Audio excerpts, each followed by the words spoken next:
Welcome back to the Planet Doug podcast. And today I'm continuing with reading aloud the journal posts that I was writing back in Port Dickson and then here in Sumatra over the past month. I'm sort of getting caught up with all of my written journals and converting them all to audio. And then in the future, I don't know whether I'll continue writing journal posts or recording all of them in audio like this. So consider this a experiment and a work in progress. And today I'm reading my journal entry from Wednesday, October 16th, 2024. I started writing it at 8:54 a.m. in my room at the house in Port Dickson, Malaysia. The title, Journal Post, My MacBook Died Again and Other Problems. Some unusual things have been happening in the last few days. I wrote about all these things at length, but since I don't have Wi-Fi, these journal entries were saved only to my laptop and weren't uploaded to the cloud and saved there. And then, out of nowhere, my MacBook broke down again. Therefore, I lost everything that I wrote. I assume it is still on the SSD drive of my MacBook, but since the MacBook won't turn on, I can't access it. If I don't fix my MacBook, it is gone forever. Of course, it isn't such a big deal. It's not like I wrote anything important. I was just babbling about my life here in Port Dickson and my plans and preparations for leaving. Of course, in the last few days, I continued to experiment with different ways of mounting the GoPros on my bicycle, and I wrote about all of that. I eventually decided that it was better to put both GoPros on the short broomstick rather than have one on the broomstick and one on the handlebars. The GoPro on the handlebars seemed to be a bit jerky. Somehow the motion of the handlebars was more exaggerated on that GoPro than on the GoPro that was farther away on the broomstick. That doesn't make logical sense to me, but I guess my logic is off. Right now, I've gone back to the original system of having the GoPro Hero 12 mounted on the end of the broomstick. And I would normally have that GoPro facing me as I ride the bicycle and talk directly into the camera. And then I have the GoPro Hero 9 mounted partway up the broomstick, but hanging upside down from the bottom and pointing forward. I can still have a third mount directly on the handlebars, which would be convenient, but I'm struggling with that. There isn't enough available space on the handlebars, and no matter how I mount the GoPro, the broomstick always ends up in the video. I need to move the GoPro over to the left or right, but there's just no way to do it.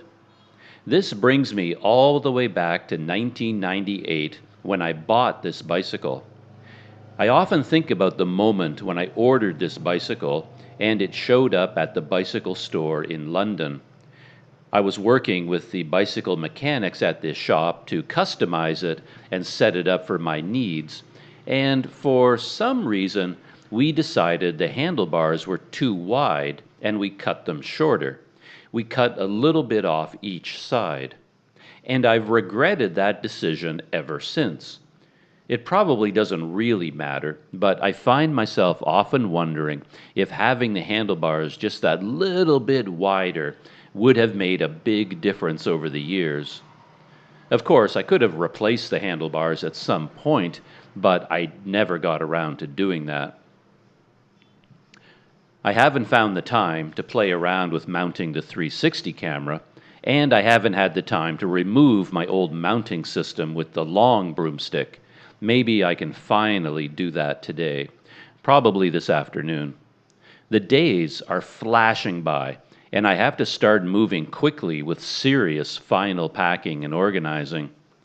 One big problem is that my package from the Netherlands still hasn't shown up, and the tracking system is so primitive that I have no idea where it is or what is going on. It was supposed to be delivered here on October 8th at the latest, but that was a week ago. Not to my surprise, the language of the tracking app is vague and unclear. It gives updates such as, "Your package has crossed the border," but it doesn't say which border. Are they saying that the package left the Netherlands? Or are they saying that it crossed the border into Malaysia? I'm endlessly disappointed at how badly organized almost everything in the world still is. You'd think that in the computer age, in this century, information would become more complete and accurate. But I find that that isn't the case most of the time.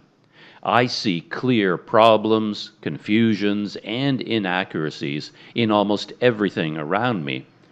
And they are so obvious to me that I wonder why no one at these companies ever fixes them. It doesn't take a genius to see that saying your package crossed the border is incomplete information. It should specify which border. The main item in this package is a rain cover for my trailer. I took the time and went to the expense of ordering the darn thing, so it would be a great shame if it doesn't arrive in time for me to use it. Then I might as well have not ordered it at all. But an equal problem for me is the stress that simply not knowing introduces into my life. I find that this is very common. I have endured so much stress in my lifetime from lacking information and not having any control. The feeling of not having control creates so much stress. There is simply nothing I can do about this package but sit here and wait. I can't get more information. I can't go get it. I can't contact anyone. I can't yell at anyone. I can't do anything except sit here day after day and worry about where it is and what is happening to it and whether it will arrive on time. In the past, I've ordered other items online and they were held by customs over duty and taxes. Maybe that has happened to this package. But how can I find out? I can't. I'm just helpless, and I hate that helpless feeling. I've done a few other things to prepare for my upcoming trip. I got out my camping gear, for example. I wanted to just open it all up and sort through it and air it out and test it. That has included my tent, my sleeping bag, my sleeping pad, and my water bag so far. The tent is a mess, of course. All tents are always a mess. There really is no point to keeping a tent long term. They all fall apart in a very short amount of time. One should have enough money available so that you can buy a brand new tent for every trip. Then you can use it one time when it is in good condition and then get rid of it. Just buy another tent for the next trip. If you try to keep that tent, it will just fall apart. The waterproof coatings will dry up and flake off, and the other material will just turn sticky and unpleasant. I'm pretty sure that this tent is not waterproof at all anymore. Plus, the floor of the tent is so sticky and gummy. It's horrible. If I had money, I would just buy a new tent. But since this is the only tent I have, it is the tent I will bring. My sleeping bag seems okay, and the sleeping pad seems fine. I inflated it and left it for a few days, and it doesn't seem to have any leaks. My Tranja stove is indestructible, so I know it works fine. I also have my MSR Whisper Light stove, but I don't know if I will bother taking it with me. To be honest, I'd be much better off bringing no camping equipment at all. I often end up carrying around all this heavy equipment and rarely using it. However, the times when I use it, I really need it, and it comes down to money. If I had enough money, I'd just travel light and plan to stay in hotels all the time. With other preparations, I ran into some trouble. Yesterday, for example, I finally found the energy and the time to apply for my visa for Indonesia. The plan is to get the 30-day tourist e-visa. And I thought this would be a very simple and straightforward process. I've done this before, and I even have an account on the Indonesian immigration website. I thought that since I have already uploaded all my documents and filled out all the fields and forms, I could simply apply for a new tourist visa with almost a single click. That was my understanding of how the website accounts worked. However, when I signed into my account, nothing happened. Nothing was done automatically, and none of my previous uploads were saved. I had to do all the uploading all over again. It wasn't a big deal, to be honest, but it was still annoying when I was looking forward to not having to do it. Luckily, I had these documents saved in various folders on my phone, and I quickly uploaded a copy of my passport and a photo. The next stage was filling out all the personal information, and the website even said that this would be done automatically and that most of the fields would be populated automatically. But, of course, nothing happened, and I had to fill out everything all over again. Again, this wasn't a big problem, it just took time. I was just disappointed. I was looking forward to not having to do it. But then I got to the worst surprise. Indonesia has since added new requirements in their online systems, and at the very end, when I thought I was done, they now asked me to upload a PDF of my passport and a PDF of my flight out of Indonesia. They never asked for this before, and I wasn't ready for this, so I had to abandon my application. For one thing, I didn't have a PDF of my passport.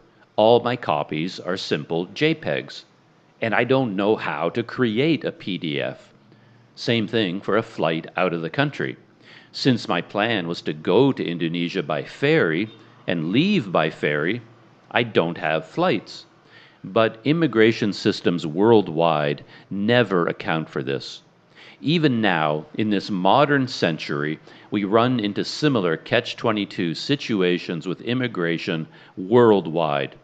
Immigration systems ask for flights, and that's it. And they do not account for people entering the country by land or sea. It's ridiculous, and it's an obvious problem, but of all the hundreds of thousands of people working for governments and immigration offices around the world, no one ever realizes this is a problem and tries to fix it. And even if you do have a flight out of the country, you run into another catch-22. Indonesia, for example, makes a big deal out of how their 30-day e-visa can be extended for an additional 30 days. Therefore, you can stay in Indonesia for 60 days. However, your flight out of Indonesia has to be within the 30-day period of your original visa. You can't submit a PDF of a flight for a date 60 or 50 days ahead. The system will only accept a flight within 30 days. Yet, you plan on staying for 60 days. So you have to somehow provide them with details of a flight you can't even use and have no intention of taking. It's such an obvious problem. I have run into this problem for all the years of my adult life, yet after all these decades, the problem still exists. No one has thought to fix it. My other problem with this is not having a laptop anymore. I have made PDFs in the past, but I always did this on my laptop. And now I had to figure out how to do it with a smartphone. But I was so flustered and irritated at this point that I just gave up. I couldn't face it. I will try again this morning. I spent some time last night trying to find a PDF program that works on my phone. One thing I discovered is that you can use Google Drive to make a PDF. You can open your camera app from inside Google Drive and take a picture, and then you can save that picture as a PDF. One catch is that this PDF must be uploaded to Google Drive. It can't be saved to your phone automatically. You have to save it to Google Drive automatically and then download it manually to your phone. However, when I did it, guess what happened? It refused to upload. I just got a spinning wheel and a message saying that it was trying to upload or waiting to upload. The wheel just spun and spun and spun and nothing happened. Of course it wouldn't work. How could it be otherwise? I will try again this morning. I also had a visitor down here in Port Dickson. A YouTube subscriber and friend from Malaysia, Lim, has a towing company, and he had a customer who needed a car picked up from Port Dickson and driven to Damansara in Kuala Lumpur. Lim reached out to me, and since he was coming to Port Dickson anyway, we met up for a chat. We didn't make specific arrangements because it depended on when and how he would be able to get this car. And I just went on the assumption that he would get the car sometime in the mid-morning. So I went ahead with my regular plans to go to the Paklang Kopitiam at 8 in the morning. I had some videos to upload and other work to do. This was before my laptop died. So I was going to set up my laptop and edit video and work on Patreon. And then I figured Lim could come find me at the Kopitiam when his work was done. I assumed that would be late in the morning. But then at 6 or 6:30 in the morning, I got a message from Lim saying that he was already in Lukut, which is a small town just 10 minutes away from Port Dickson. This was too early to go to Paklang Kopitiam. It doesn't open until 8. So I met Lim at a different place at 7, and we had tea and chatted. And then we both climbed into his big truck, and he drove us to the Kopitiam. It was a fun experience for me. My father was a truck driver for part of his life, and I've had a fair share of summer jobs on construction sites. So I have childhood memories of riding around in the high and rough and bouncing cabs of big trucks. Climbing into the cab of Lim's big truck brought back memories of being in trucks with my dad or at other times. Trucks are probably not a huge pleasure to drive in crowded cities, but they are great fun for passengers like me. Lim dropped me off at the Kopitiam, and then he went looking for a parking spot for his big truck. He hung out with me for a while at the Kopitiam. He was curious to see what it looks like when I'm working on Planet Doug videos. Unless I decide to go to the trouble and expense of fixing this MacBook again, that could be the last time I ever use it. Lim had some nasi lemak for breakfast, and I had my usual cham. And then he had to go pick up the car. Once he had the car loaded, he drove the truck back to Paklang, and we hung out for a bit more. Then he left and drove back to KL. That was fun. Afterwards, I was thinking that I missed an opportunity. Instead of sitting there editing an old video from Vietnam, I should have gone with Lim and shot new video of the life of a truck driver. I could have shot some video of us driving in his truck to go pick up and load up this car. But at the time, I never thought of it. I was too involved in what I was working on at the time, and then later on that day, my MacBook broke down. It made the same loud cracking or snapping sound that it did in Vietnam, and then it shut down, just like in Vietnam, and refused to turn back on. After Vietnam, I brought the Mac to a repair company in KL, and they fixed it for me. I don't fully understand what they did. When they talked to me, they said they had to replace some kind of chip. But I asked to see this chip, and I don't think it's a chip at all, but some kind of capacitor. In any event, I think they charged me 380 ringgit, which is around $90 US. Thinking about the overall situation, I don't think replacing the burned out capacitor actually fixed the problem. I think the capacitor was a symptom of the problem, not the problem itself. There's some kind of problem with the power system and heat management, and that underlying problem led to the capacitor shorting out. That's my guess anyway. So I don't know if it's worth the money and effort to try to get it repaired again. By the time you repair a laptop like this 3 times, you probably spent enough money to just buy a new one. After my MacBook died, I sent Lim a message telling him the sad news. And then, later in the day, Lim said that he was talking to his sons and they might have an old laptop they don't use anymore. If it was suitable for video editing, he would just give it to me. Lim sent me a link to an online listing for this laptop, and it seemed like it might work. It's hard to tell because I wasn't 100% sure that this laptop online was the same year and model as the one he had. And I don't have a lot of experience with video editing laptops. I've only had 2 laptops. One was a cheap Dell that was designed for students and word processing. It was never meant for graphics or video editing of any kind. Brand new, it cost $300. The only program I used on it was Windows Movie Maker. That's all it could run. And since then, I've had this MacBook. And the laptop that Lim was offering me was a Windows model. It was an Asus VivoBook of some variety. When I went over the specs, it looked promising. It only had an i5 chip, but it did have a dedicated graphics card. The GPU wasn't high-powered or anything.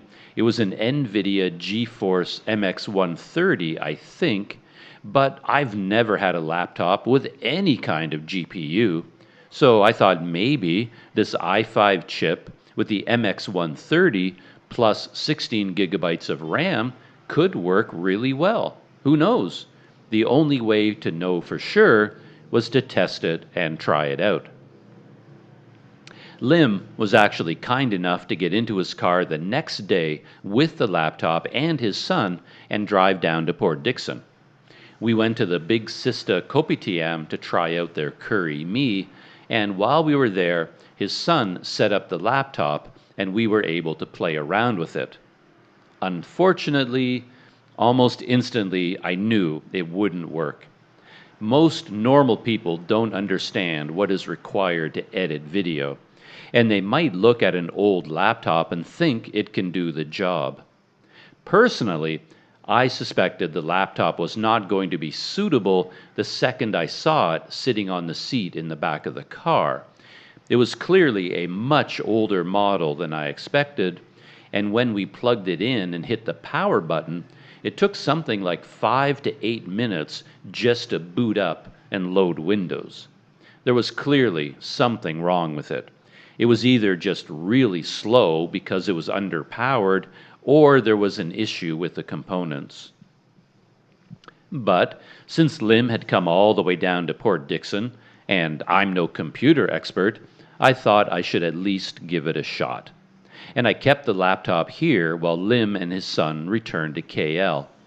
I played around with it in my room at the house for a while, and then I packed it up and took it to Zeus Coffee so that I could use their Wi-Fi to download DaVinci Resolve and give the laptop a real test. That turned out to be a bit of a nightmare. Just turning on the computer seemed to take forever.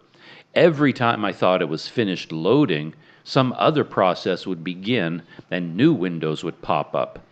And it seemed like it hadn't been connected to the internet for a long time, because once I connected it to the Zeus Wi-Fi, the laptop started downloading and installing a long series of updates for everything. It just went on and on. Meanwhile, it kept disconnecting from Wi-Fi. I don't know if the Zeus Wi-Fi is unreliable or if the laptop was unreliable, but the two of them would not stay connected to each other. It was a very frustrating experience, but eventually the laptop seemed ready to do something else other than download updates, and I started to download DaVinci Resolve. I won't go into the long and frustrating details, but that was extremely difficult to do. Every stage of the process was a disaster, and the laptop kept disconnecting from the Wi Fi, and I had to start all over again. And it was impossible to know if the laptop was doing anything. It would just sit there. I'd think nothing was happening, but if I waited long enough, it might suddenly come to life. I finally managed to download the zip file for DaVinci Resolve, and then unpacking the zip and installing DaVinci Resolve was another nightmare. I didn't run a stopwatch or anything, but I'd say it took 2 hours to finish installing the program. I was at Zeus for 4 or 5 hours in total just to install DaVinci Resolve. And in the end, the program wouldn't even launch or load. It kept telling me that it needed to install all kinds of other programs in order to be able to run. It presented me with a long checklist of them, and I had no idea what any of them were. But I guess this laptop was so old that it was missing all kinds of essential bits and pieces, and after 5 hours of work, the program wouldn't even load, so it was all a waste of time. There is a slim possibility that the VivoBook could run a smaller video editing program, but I doubt it. I tried to do just simple things, like surf the web using Google Chrome, and it would take the laptop 5 minutes to complete a single search and then open a website. It basically can't do anything. I wasn't even able to play my GoPro video files. It would play the audio, but it said that it couldn't play the video. It didn't have the proper codecs to handle H.265 video. I went looking, but apparently I would have to purchase codec packs, and there was no guarantee that any of them would ever work. Anyway, as grateful as I was to Lim for the offer of this laptop, it was pretty much a dead end right from the start. I think anyone with video editing experience would have known that just by looking at the laptop, but the average person just doesn't know. When Lim's son first turned on the laptop, he instinctively clicked on Windows Media Player because he assumed that is the program I would use. When he thinks of video, he thinks only of playing it with Windows Media Player. So in his mind, as long as Windows Media Player will run, then I should be able to edit video. But of course, that's not how it works. My laptop troubles and experimenting with other laptops has actually led me to truly appreciate the amazing qualities of my broken MacBook. For one thing, the Retina display of the MacBook is awesome. I truly didn't understand how good it was until I played around with laptops like this Asus VivoBook. It's true that the VivoBook is quite old. Lim's son said it was probably from 2017, so the LCD screen is suffering badly from old age. But even when the laptop was brand new, it probably was very dim and colorless and lifeless compared to what my MacBook offers. I couldn't believe how bad the screen on the Asus looked. I guess I had gotten used to the MacBook screen and just took it for granted. The other big news is that Port Dickson has no water. In a funny twist, my landlords were trying to tell me something about water the other day. They were saying that there might not be any water in the shower room in my room, but I could still take a shower in the bathroom behind the house. I asked my landlord some questions to try to figure out what he was talking about, but I couldn't understand anything. He would never listen to my actual question and answer it. He was pointing at all kinds of things around the house and yard and talking about a pump and pipes and switches. I had no idea what he was talking about. I eventually just let it go and figured I would figure it out as I went. But it turned out the situation was much more serious than I thought. Water service was going to be disrupted for 3 days across nearly the entire city of Port Dickson. I had no idea it was so serious. When I was at Zeus Coffee, it appears I was lucky to even get a cup of coffee. A lot of the items on their menu weren't available, they said, because they had no water. And life became difficult because all the bathrooms were closed. None of the bathrooms in the city had water, so the toilets couldn't be flushed. And then, when I went out looking for dinner, my usual restaurants were all closed. I had never seen them closed like that before, and I assume it was because they had no water. Back at the house, I discovered there was no water. Luckily, I had planned ahead to the point of filling up 2 large bottles and 1 large bucket with water, so I had enough water to dump some water on my head and take a shower to cool down. I have to say that with all the problems I faced recently, I was feeling quite low yesterday. I was exhausted, and I felt like time was slipping away faster and faster, and no matter how hard I worked, I never seemed to make any progress on anything. I feel like I'm running at 1,000 miles an hour, but staying in exactly the same place.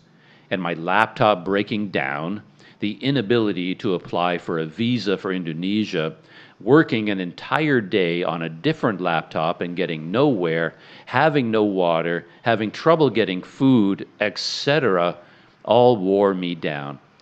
And on top of all that, the neighbors decided to do some renovations.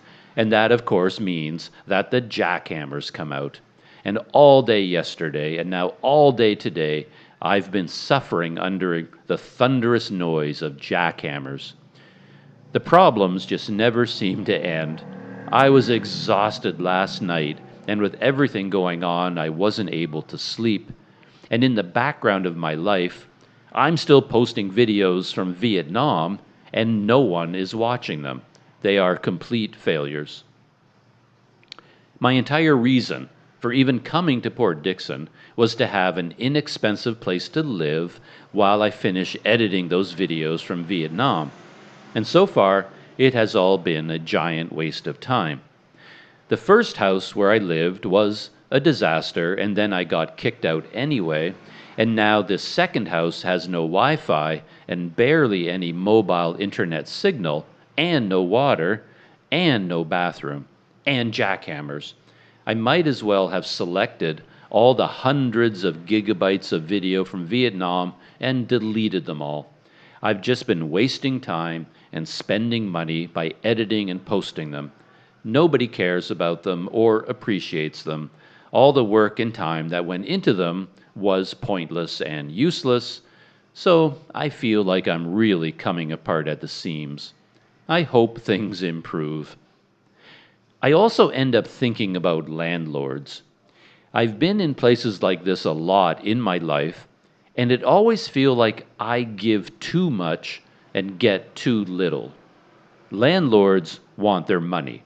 Hotels want their money. Businesses want their money. And they will charge you for everything that they can.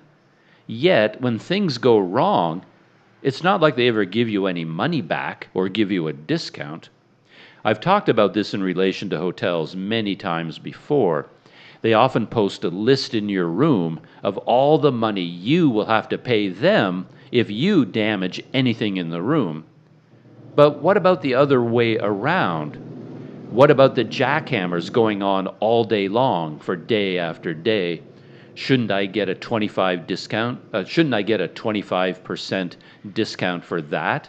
Now there is no water. Shouldn't I be compensated for that? It's mainly my fault, I guess, because I never stand up for myself. I don't make demands. Even when I moved into this room, I spent my own money to make it livable. The shower head was broken, so I just went out and bought a new one and installed it.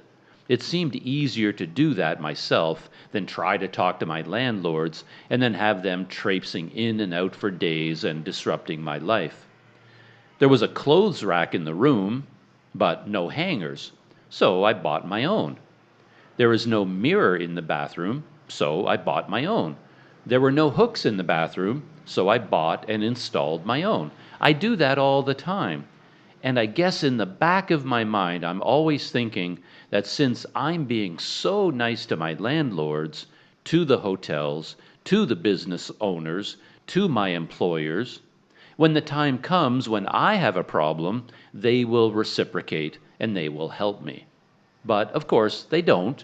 They never do. They just want their money and they will never cut you a break. Luckily, for whatever reason, the water disruption hasn't affected me this morning. There was water in my shower room. I had water in buckets available, but I didn't need them. I don't know if that means the water is back permanently. It might disappear again, but it was a nice break to be able to take a normal shower and have water pouring out of the tap. The water was quite brown as it turned out. I heard that the water was turned off because they needed to clean the water reservoirs. And I'm thinking that a lot of sediment and other dirt got into the water supply, and the water will be brown for a while. But that's okay. I'm not drinking it, just taking showers and shaving. And I think that is it for my stories this morning. It is time to try to apply for a visa for Indonesia. And that brings us to the end of my written journal entry. Yeah, things were not looking that great the day that I was typing all that out. Ended up being over 5,000 words, a litany of everything that was kind of disrupting my life at the time. Yeah, that was quite something. Though as we go further into my journal entries, you will find out that things started to turn around a little bit. Things got a little bit better. I figured out some things, in particular to do with that VivoBook laptop. And I went back to war with the whole Indonesian tourist visa system, trying to figure that out. But all of that will be in the next podcast entries for my Planet Doug journal. So once again, thank you for hanging out with me. Thank you for listening. I hope you enjoyed that little story of my life in Port Dickson. And I hope to see you back here for the next one.